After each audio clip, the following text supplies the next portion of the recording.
ಜೀವನದಲ್ಲಿ ಯಾರನ್ನಾದರೂ ಕ್ಷಮಿಸಿ, ಆದರೆ ನಿಮ್ಮ ಸಹಾಯ ತೆಗೆದುಕೊಂಡು ನಿಮಗೆ ಮೋಸ ಮಾಡಿದವರನ್ನ ಯಾವತ್ತೂ ಕ್ಷಮಿಸಬೇಡಿ. ತಪ್ಪಿಗೆ ಕ್ಷಮೆಯಿದೆ, ಮೋಸಕ್ಕೆ ಕ್ಷಮೆಯಿಲ್ಲ. ಯಾರದೋ ಉದಾಹರಣೆಗಳನ್ನ ಹೇಳುತ್ತಾ ಜೀವನವೆಲ್ಲ ಕಳೆಯುವ ಬದಲು ನಾವು ಕೂಡ ಹಲವರಿಗೆ ಒಂದು ಉತ್ತಮ ಉದಾಹರಣೆಯಾಗಲು ಪ್ರಯತ್ನಿಸೋಣ. ದುಡಿದು ತಿಂದರೆ ತಪ್ಪಿಲ್ಲ, ಪರರ ಸಂಪತ್ತಿಗೆ ಆಸೆ ಪಡುವುದು ತಪ್ಪು. ಹಣ ಗಳಿಸುವುದು ತಪ್ಪಲ್ಲ, ಅನ್ಯಾಯದಿಂದ ಗಳಿಸುವುದು ತಪ್ಪು. ಸಿರಿತನ ಅನುಭವಿಸುವುದು ತಪ್ಪಲ್ಲ, ಶ್ರಮದ ದುಡಿಮೆಯನ್ನು ಮರೆಯುವುದು ತಪ್ಪು. ಬದುಕಿನ ಶ್ರೇಷ್ಠ ಜೀವನ ತತ್ವವೆಂದರೆ ಮನಸ್ಸನ್ನು ಯಾವತ್ತೂ ಸಂತೋಷದಿಂದ ಇರಿಸಿಕೊಳ್ಳುವುದು. ಯಶಸ್ಸು ನಮ್ಮನ್ನು ಸಂತಸಪಡಿಸುವುದೋ ಇಲ್ಲವೋ ಎಂಬುದು ನಮಗೆ ತಿಳಿದಿಲ್ಲ. ಆದರೆ ಸಂತುಷ್ಟ ಮನಸ್ಸು ಯಾವತ್ತೂ ಯಶಸ್ಸಿನ ಕಡೆಗೆ ನಮ್ಮನ್ನು ಸಾಗಿಸುತ್ತದೆ.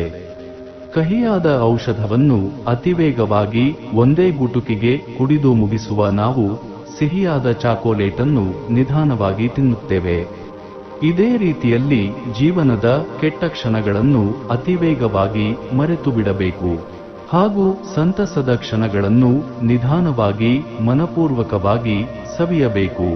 ಬದುಕಿನಲ್ಲಿ ನಾವು ಎಷ್ಟು ವಿಷಯಗಳನ್ನ ತಿಳಿದುಕೊಂಡಿದ್ದೇವೆ ಎಂಬುದಕ್ಕಿಂತ ತಿಳಿದುಕೊಂಡಿರುವ ವಿಷಯಗಳನ್ನು ದೈನಂದಿನ ಬದುಕಿನಲ್ಲಿ ಹೇಗೆ ಅಳವಡಿಸಿಕೊಳ್ಳುತ್ತೇವೆ ಎಂಬುದು ತುಂಬಾ ಮುಖ್ಯ.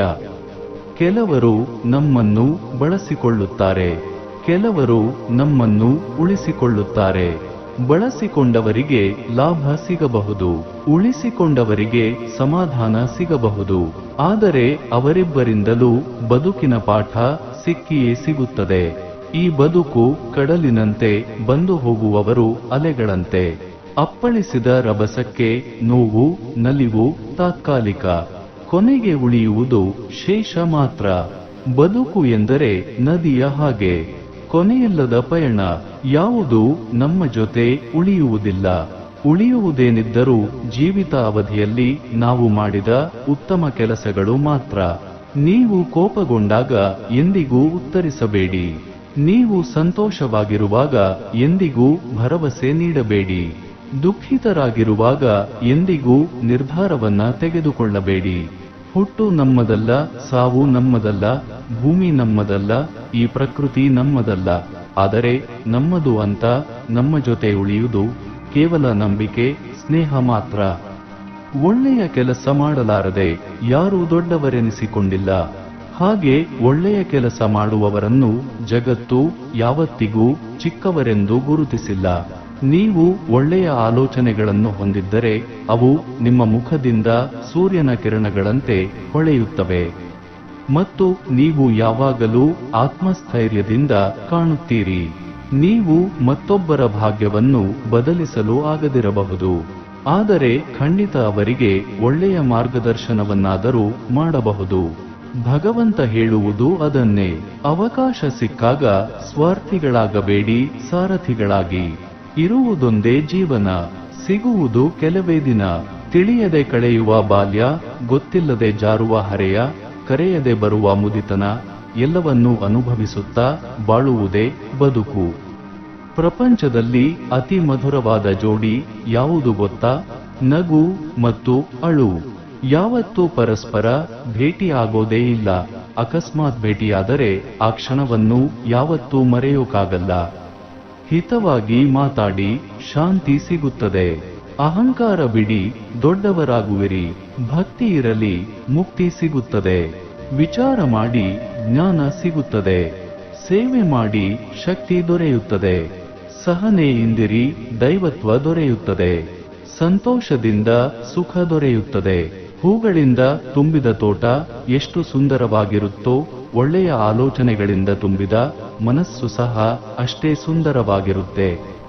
ಬಾಡಿಗೆ ಕಟ್ಟುವಾಗ ಸ್ವಂತ ಮನೆಯ ಬೆಲೆ, ಹಸಿವು ಆದಾಗ ಅನ್ನದ ಬೆಲೆ, ಕೆಲಸ ಇಲ್ಲದಿರುವಾಗ ಹಣದ ಬೆಲೆ, ಬಿಟ್ಟು ಹೋದಾಗ ಪ್ರೇಮದ ಬೆಲೆ, ದೂರವಾದಾಗ ಮನುಷ್ಯನ ಬೆಲೆ, ಜಾಗರೂಕತೆ ಇಲ್ಲದಿರುವಾಗ ಜೀವನದ ಬೆಲೆ ತಿಳಿಯುತ್ತದೆ.